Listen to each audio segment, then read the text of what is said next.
Hello, people who are not me, and welcome back to Megaman 5. That was a tight jump there. In the last video, I went through Crystal Man stage very poorly, but I beat it, and we're about halfway through Napalm Man stage. And so yeah, let's just finish up Napalm Man. Right here we have these rockets. You can destroy them, but it's not worth it because even if they drop a weapon or life energy or an item or anything, it's just going to fall right in the pit. And look, right there, we were at the end, so maybe I should have just extended the last video a little bit, but I didn't want to risk it being too terribly long. Anyway, equip the Crystal Eye, let's go take on Napalm Man. Now, Napalm Man's going to shoot missiles at you, and if he gets closer to you, he's going to use his Napalm Bomb. If you want to, the easiest way to dodge the Napalm Bomb is to stand as close to Napalm Man as possible. Doing so will make the Napalm Bombs go over your head, and the explosion will just barely miss you. And if you just keep shooting him with the Crystal Eye or the Charged Mega Buster, he'll go down no problem. If you want to do some extra damage, you can bounce the Crystal Eye off the wall and it can split apart, and you can get him maybe you can hit him with two times with one shot. It's a little easier on the Game Boy version because he jumps around more often in the Game Boy version, and his stage is a lot smaller, so the crystal orbs spread out a little more. For beating him, we get the Napalm Bomb, which is a pretty useless weapon in my opinion. It bounces around. It bounces along the floor, not very high either, mind you. And it's more of a ground-based attack.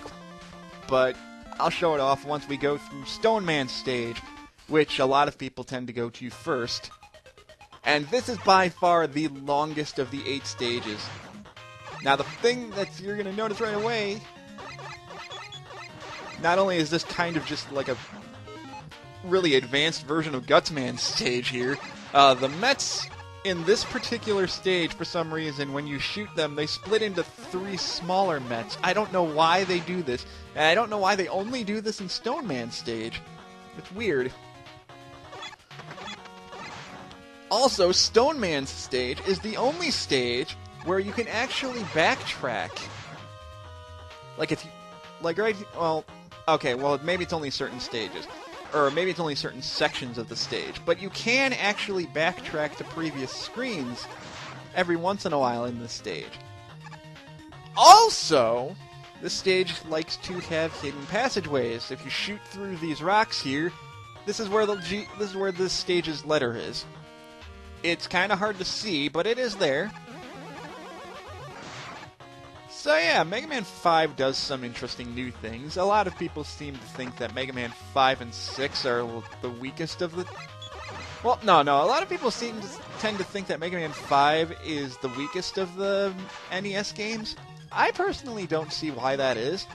I think Mega Man 5 is a really good game for what it's worth. I understand that maybe franchise fatigue was settling in at this point, because by Mega Man 4, they probably should have been on the Super Nintendo, and Mega Man doesn't go on to the Super Nintendo until Mega Man 7. Well, at least the classic series, anyway. If you don't count X. Anyway, you have these robots that shoot rocks at you. They hurt a lot. And then you got these... I don't know all enemy names, so forgive me if I don't know what certain enemies are called and whatnot. But they drop from the ceiling and then they run at you. It's really easy to avoid them or just shoot them. When the Napalm Bomb makes taking out these mice pretty easy. Although you can just use a Charged Mega Buster shot and it does pretty much the same. Really, the weapons in this game are pretty negligible, to be honest. You don't need any of them for any of the bosses at all, even Wily himself. Oh, I'm sorry, was that a spoiler? Yeah, like, no one saw that Wily was going to be in this game. Anyway, if you come in this way, this would be where you can find another Mega Tank, if you didn't already pick one up in Crystal Man stage. This is what I mean by you can only hold one M-Tank at a time. So if you didn't get the M-Tank in Crystal Man stage, that's where it would show up in this stage.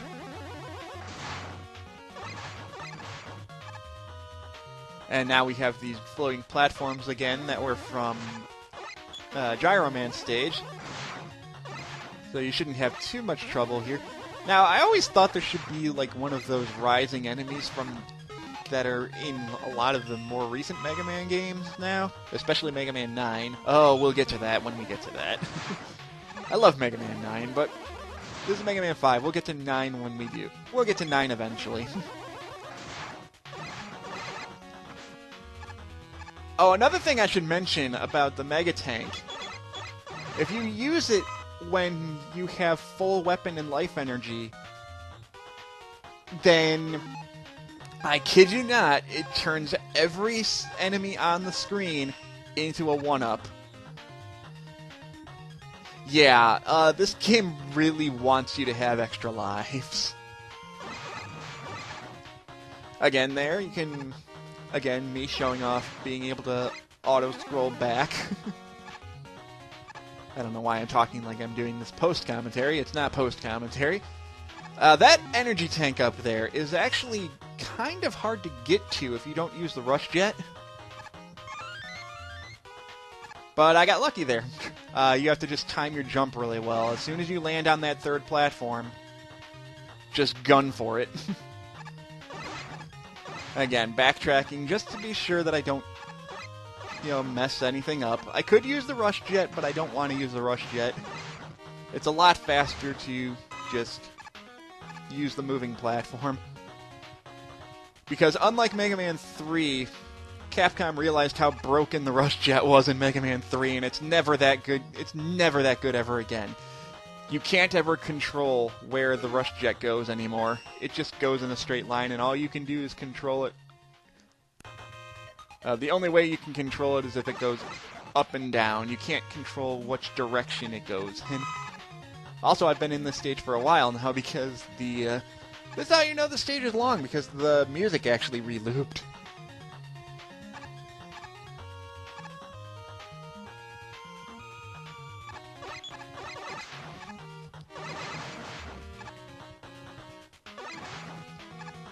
Anyway, there's anyway, I kind of lost my train of thought there for a second. Sorry about that. Let's see. Let's go up top here.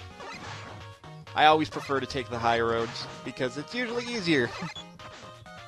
Except for this one Met right here that's trying to be a real pain in the ass. There we go. Gotcha. Anyway. It's a good thing, too, because we are now at the end of Stone Man stage. Like I said, it's a long stage. I remember when I originally did this playthrough, I had to actually split the video in half because it was too long. This was back when I only had a 12-minute time limit or something, so this stage ended up being like 14 minutes long, so I had to split it in half. It was annoying. Let's see if I can't I'm going to try one more time to see if I can't get some life energy here, because I kind of... oh, of course it would fall there. That's better. That's exactly what I wanted. Okay. Get the...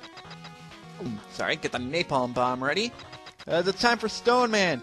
Now, Stone Man is very similar to Guts Man, except whenever he lands, he's not going to knock you on the ground if you're standing there. He's going to... He has the shield weapon of this game, and he just kind of jumps around. He'll jump around a lot, and then if he does a big jump, he'll crumble into a bunch of small rocks, and you can't damage him when he does that. If you get too far away from him, he's going to use his Power Stone attack. By the way, Capcom, I see what you did there, naming Power Stone after... reusing this weapon name for one of your awesome fighting games. We get the Power Stone. It's an amazing fighting game on the Dreamcast, but as a weapon in Mega Man 5, it's kind of meh. And by kind of, I mean it's awful. But anyway, when Stone Man crumbles into... As you saw there, when Stone Man does a giant jump and lands, he'll fall into a bunch of pieces. When he's in that form, you can't damage him, so you just have to wait a little bit for him to reform, and then you can damage him again. Anyway, let's move on to Charge Man. And Charge Man is pretty unique. I mean, he's a train, and you're on a train through the entire stage. It's also one of my favorite tracks from this game as well. Although it might also be from the fact that Game Boy Mega Man 4 had Stone Man, Charge Man, Napalm Man, and Crystal Man as the 4 bosses that you fought. So I'm more familiar with these 4 stages in general. At least the Game Boy versions. I did rent this game a lot back when I still had my NES, but I don't remember it as well as, say, Mega Man 2 and 3. That's not to say I didn't like Mega Man 5, I just don't remember it as well as I remember the other ones. And I never played a Mega Man 6 until I got the Anniversary Collection, because at that point I did not have my NES anymore. Or, I should say, by that point we had an N64, or no, we had a Super Nintendo, and things on the Super Nintendo were so much better that I just didn't pay attention to the stuff that was on the NES anymore. And then my brother got a Genesis, and my mom didn't want us to have too many systems in the house, so we had a Super Nintendo, an NES, and my brother wanted a Genesis. So Mom said, you know, if you're going to get another system, get rid of one of the ones you're not using, and we got rid of the NES. Bah. But hey, we got Sonic out of it, and my brother got a bunch of RPGs that he really liked playing. And by a bunch, I mean Shining Force 1 and 2, and that was it. Anyway, I haven't said squat about Charge Man stage yet, have I? It's a train. That's pretty much the only thing I can say about it. Again, you have these chicken enemies. Again, you can farm off of them pretty easily because they just keep dispensing chickens out over and over again. So you can just keep shooting them, keep shooting them. Oh, sorry, I lost my train of thought there. They just keep shooting. Oh, extra life right there. Nice. You can just farm off of those chickens. So they keep respawning, you keep blowing them up. Also right there is the A, also another extra life. Jesus. I guess Mega Man 5 remembered it's Mega Man 5 and it's giving me a lot of drops now. The A is by far the easiest letter to get in the entire game because it's literally just standing there. Like, it's just floating there. There's no reason for you not to get it. You don't even need the rush coil to get it. You can just jump up there and pick it up. Anyway, we got train mets. They shoot a triple shot. As long as you don't jump, you're not going to get hit by it anyway, so don't worry about it too much. Unless you do that. Just like every other Met, unless they are actually opened. Another one-up? Really? Okay then, I don't even need them. I have more than enough extra lives. The game doesn't go past 9 anymore. I think Mega Man 3 is when they stopped doing that. You can get tons of extra lives in this game, but when 9 is the cap, it's not really that important. This is Charge Man, and he's probably one of the harder bosses to deal with, especially if you're trying to use his weakness. When he dashes at you like that, you actually can't hurt him. You also can't hurt him when he turns red like that and uses his fireballs. And the way that the Power Stone attacks, it's kind of difficult to get the timing right. You have to be kind of close to Charge Man to actually damage him with it. So, I mean, it's not as bad as some weapons even in this game, really, but it's kind of frustrating when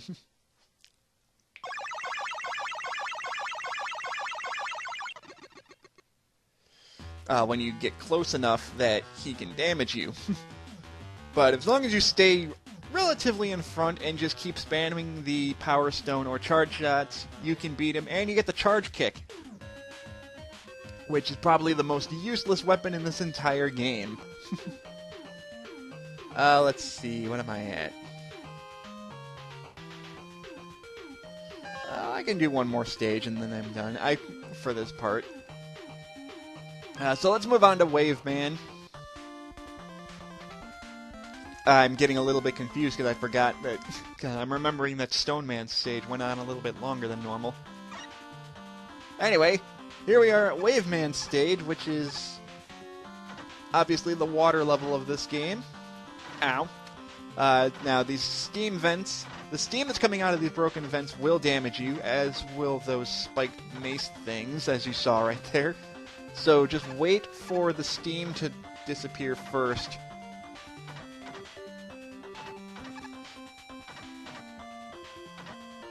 Okay, and then slide underneath. Okay. Now, there's two different pathways you can go. I suggest taking the top one. It really doesn't matter too much, but by taking the top path, you get an extra life if you need it. Even though I don't need it, I'm just showing that it's there, and you can get it if you need it. Wave Man stage has a lot of just kind of waiting around for a little bit if you don't want... Unless you want to just rush through and take damage here. And those of you that have played Mega Man 9 will probably find this room familiar. No, it's not Splash Woman's stage. No, this is where the gimmick from Splash Woman's stage came from. You ride up on the giant bubbles. The giant bubbles won't pop if you're standing on them. The smaller ones will. So just hop over there, and then you have to be a little bit careful here because... that's why. You can use the Rush Jet, but I'm going to try and show the way to go through it properly, because using the Rush Jet's just too simple. You just hop across on these small bubbles here, and then you can hop across the small bubble to the other side there,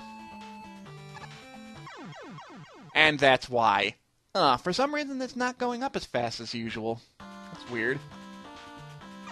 I'm having lots of bad luck today. Maybe this is why I stopped playing Mega Man, because for some reason, whenever I commentate on it, I screw up and everything goes wrong. Oh well.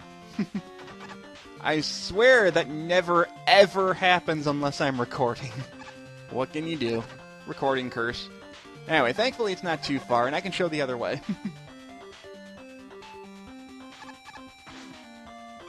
I'm just gonna rush right through this because... I know I took a lot of hits there, but you already saw me go through it. And I just want to get through it fast. There we go. So if you just kind of wait here, 1, 2, 3, there we go. Hopefully it doesn't screw me over again. We'll see. If it does, it does. There's not much I can do. There we go. That's exactly what I did last time. I guess I timed it wrong. Oh well. Anyway, now we're coming up to the fun part of this level, where we get to be on a water ski. And if you're playing the Anniversary Collection like I am, or you have a turbo button, just use the turbo button here because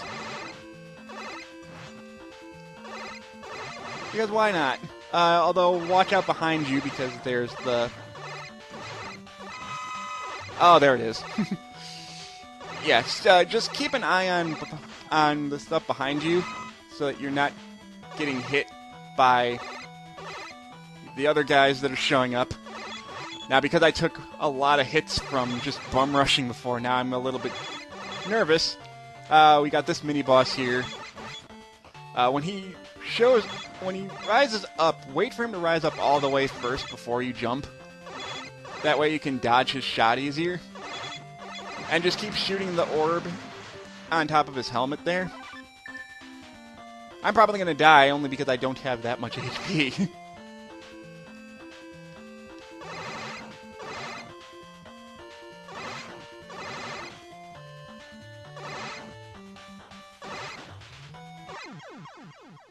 We're also coming up to the letter here, but I knew I wasn't going to make it through that one. That time I knew I wasn't going to make it.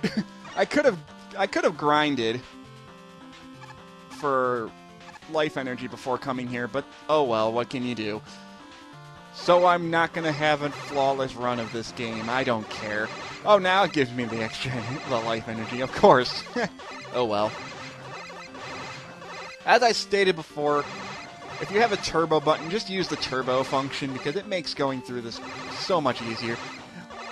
Watch me go through this whole thing without taking a single hit now because I have full health. Ah, jeez. Oh well. Now we get to fight the mini-boss again. And look, I made it all the way through without taking a hit. Of course. Anyway, as I said before, wait for this enemy to... Wait for the octopus to fire first before you jump. Yeah, see? Now I'm gonna do this flawlessly. Okay, probably not, because this part's actually kind of tough. Well, not tough, but it can be annoying, because the dolphins. That's probably what. That's the problem, is the dolphins, really. The way the dolphins come in, it makes it hard to see where they're coming from, and since the water ski Joes, or whatever they are, or whatever they're called, come in from behind you, it's kind of hard to dodge. Right there is the E. You can just barely notice it after the second set of 2 dolphins show up. So if you just jump at just the right time, then you get the letter, and we're at the end of the stage. Thank God, because this was kind of a train wreck of a stage. Oh well, nobody's perfect. Anyway, this is Wave Man. Wave Man is very, very simple. He's going to stab the floor to make a water spout appear, and as soon as that water spout disappears, he's going to shoot a harpoon shot at you. So just jump over the harpoon shot, and then slide into him. The problem with the charge shot, or the problem with the charge kick, is it's one of those weapons where you have to get close to do damage. So if you time it wrong, you're still going to take damage. As you can see there, I took a lot of hits. And he's also going to use his water wave, which is the weapon we get from him, by the way. If the water wave is in front of him, and you slide into him, like, maybe I was being overzealous, but maybe you want to wait for the water wave to disappear before you shoot.